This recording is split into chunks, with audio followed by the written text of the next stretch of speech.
Greetings, Minecrafters, and welcome to another Minecraft discussion today. Remember that the whole purpose of Minecraft, the whole foundational theme, is learning to become the boss of your brain, because it's all here, whatever thoughts we allow in or what dictate our behavior, because thoughts come first, feelings come second, and then actions or behavior last. And so literally by changing our thoughts, we change our lives. Live a higher vibe of ourselves, live our best life. Okay, so I forget if I introduced myself or not. Anyway, my name is Kimberly Quinn, and it is my privilege to chat about an ACOA Part 6, I think this is, on the roles that can sort of be formed and carried out in an alcoholic or dysfunctional family. It doesn't have to have addiction necessarily. Addiction, we know, is loaded with shame and deprivation. You can also have that without the splash of substance abuse, for sure. So, first of all, you can also, I give a big shout out to Janet Woitzitz, Geringer Woitzitz, I think, and Claudia Black. These are written and talked about in different ways, and you may see them a little bit differently. But basically, there are 4 roles. The hero, also sometimes you'll see it as the golden child, or sometimes a responsible child. The scapegoat, which is kind of its antithesis or opposite, and also the invisible child or the lost child, called either one, and the clown or mascot. So we're going to talk about those. So right off the bat, if you're watching this, you more than likely grew up in an ACOA home or dysfunctional home, where just by the very nature of this, you had it rough to some degree. You had to, because we don't know what normal is, because there's so much unpredictability, so much chaos, often abuse, often neglect. And actually, Dr. Ross Rosenberg was actually talking about just a little while ago. I was watching him. He does a lot with narcissism and other things. He's a very good resource.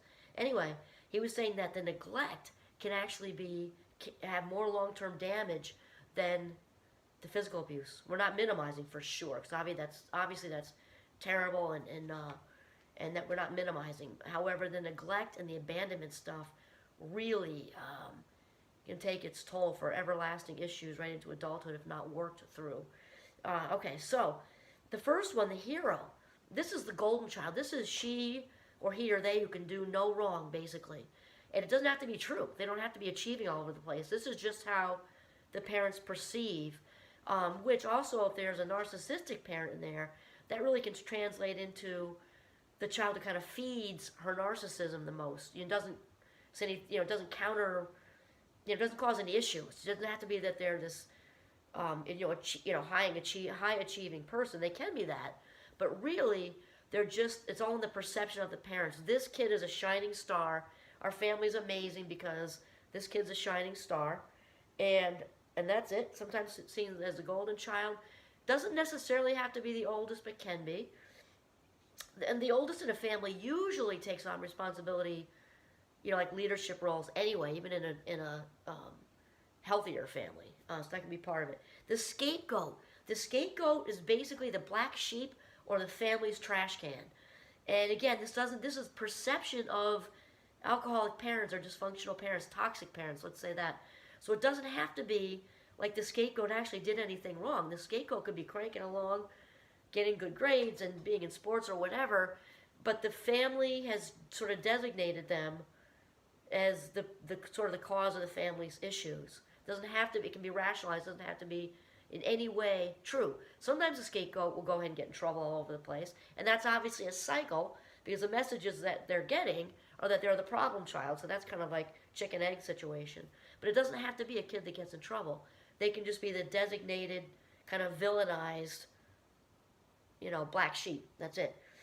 The lost child is also sometimes seen as the invisible child, and they often crank along actually getting really good grades, and are good enough grades, they don't want to draw any attention to themselves, because by staying kind of off the grid of the family, they're not drawing any of that chaos towards themselves. That is their whole thing.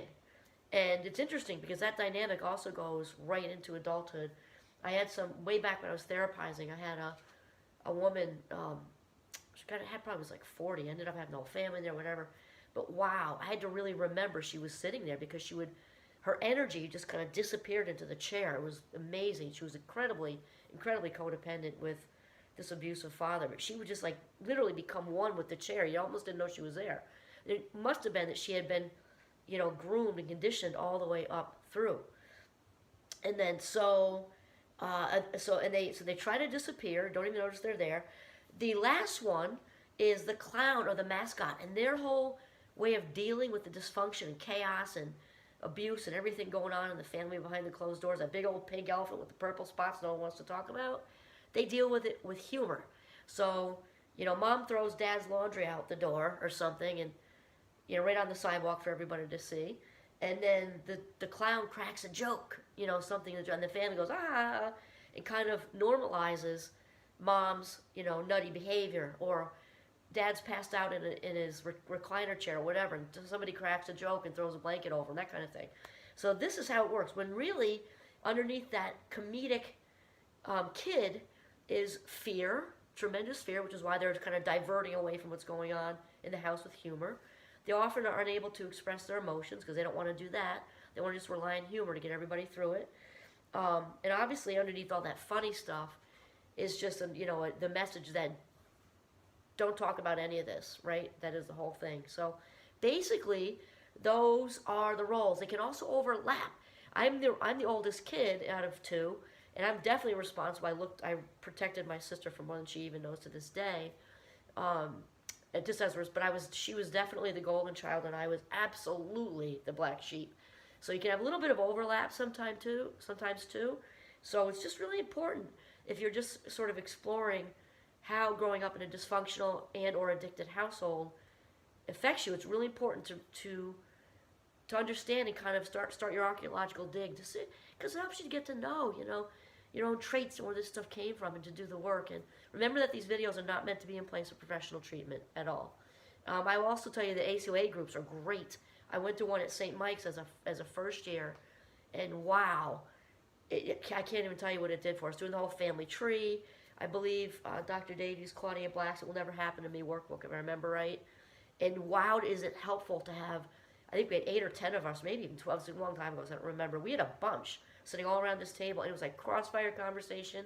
And I think whenever we seek out support with those, there's something similar going on, whether it's a grief group or whatever group, that ACOA group, I'll remember forever, really, because it was so incredible. It was like springboarded me into this journey of starting to figure all this stuff out, make sense of it so I can let it all go, so I can be, can fill myself up and over the top, to release all the shame and to just be filled up, rejuvenated, joyful, having it all going on, and now I can give to other people. So I would strongly encourage that.